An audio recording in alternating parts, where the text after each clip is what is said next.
Hey everyone, and welcome back to Lo Prohibido. Great to have you with us again.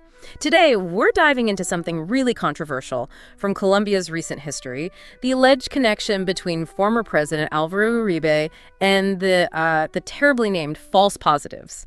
Now, lots of narratives have been pushed out there, but how much truth is behind them? We're going to break down the facts, lay out the arguments, straight up, like always. This should be interesting. That's right. Our goal today is really to scrutinize the claims linking President Uribe to the false positives, based strictly on the available information. We want to offer you a clear, well-grounded perspective, maybe debunk some of the ideas floating around. We've got some important sources here that should help us understand the real context. Exactly. We have a key document right here that's going to guide our investigation. Let's see what it really says about President Uribe's role in all this.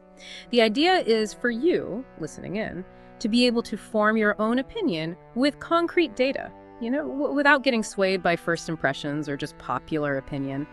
Let's get into it. Okay, so let's unpack this. Because the first thing this document highlights is that the false positives issue, while tragic, didn't actually start with President Uribe's administration, did it? Well, what's really interesting here is that, yes, both the Attorney General's Office, the Fiscalia, and the Inter-American Commission on Human Rights have reported cases going back as far as 1978, and specifically mentioning 1988 as well.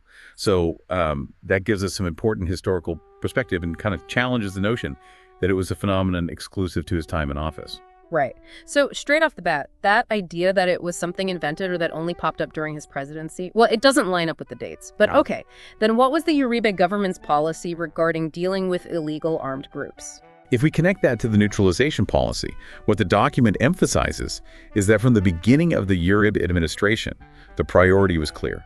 First, demobilizations. Second, captures.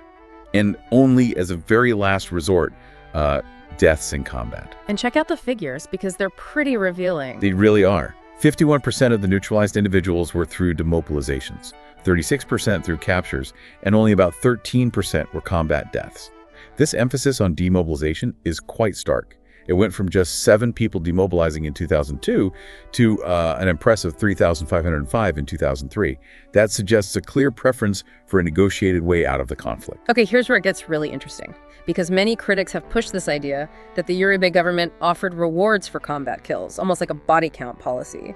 What verifiable info do we have on that? Yeah, this raises a critical question about the validity of those accusations. And the document states quite categorically that economic rewards for combat deaths were never offered during his government. Never. That's important to stress so there's no ambiguity. Correct. What did exist, and apparently had existed long before Uribe's government, were incentive schemes like leave permits for members of the armed forces, but never monetary payment based on deaths. It's really crucial to distinguish these administrative incentives from the alleged cash bounties for kills. And to prevent any suspicion or tampering, it looks like they put some pretty strict protocols in place, didn't they? What's very interesting here is the rigorous transparency and investigation protocol the Ministry of Defense implemented. This protocol stated that after a death in combat, no member of the security forces could touch the body until the CTI, that's the investigative branch of the Fiscalia, arrived. Wow, imagine that. Not even the soldiers involved in the operation could alter the scene. That's right. The body recovery was done right there at the scene, specifically to ensure it wasn't altered and it was handled directly by the CTI. This seems to show a clear intention to guarantee transparency in these procedures. And it didn't stop there because they even signed an agreement with the Fiscalia, is that correct? Yes, indeed. In 2006, an inter-administrative agreement was signed between the Ministry of Defense and the Attorney General's Office, making the Fiscalia the body responsible for investigating military operations. But as I understand it, that agreement ended up having some unexpected consequences. Exactly. The document points out that, unfortunately, the Fiscalia ended up overusing this agreement, essentially turning every single combat death into a criminal investigation against the members of the security forces involved in the operation. And that led to a significant number of prosecutions, many of which didn't actually stick. In fact, during President Uribe's administration, around 1,200 members of the security forces were prosecuted for false positives, and almost half of them were eventually acquitted due to unfounded accusations. Just think about the personal and professional toll of being detained and prosecuted unfairly like that. So if we take a broad look at the Uribe government's policy on this issue, what would be the main conclusion based on the information we have? Well, if we connect all these dots, the main takeaway from this document seems to be that the Uribe government not only didn't encourage combat deaths or false positives, but it actually perhaps went too far in allowing the Fiscalia to investigate military operations, which, from this perspective, led to many unjust accusations. And a really crucial point that's highlighted is the absence of direct evidence involving President Uribe himself. That's right. The document underlines that there isn't a single testimony indicating direct orders from Álvaro Uribe or any official in his government to kill civilians and pass them off as combat kills in exchange for rewards.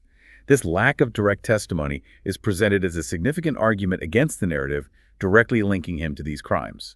So in the end, how might we interpret all this information? What's the perspective this document offers on that widely discussed link between Uribe and the false positives? The final interpretation presented here frames the narrative connecting President Uribe to the false positives as a kind of fable created by his opponents.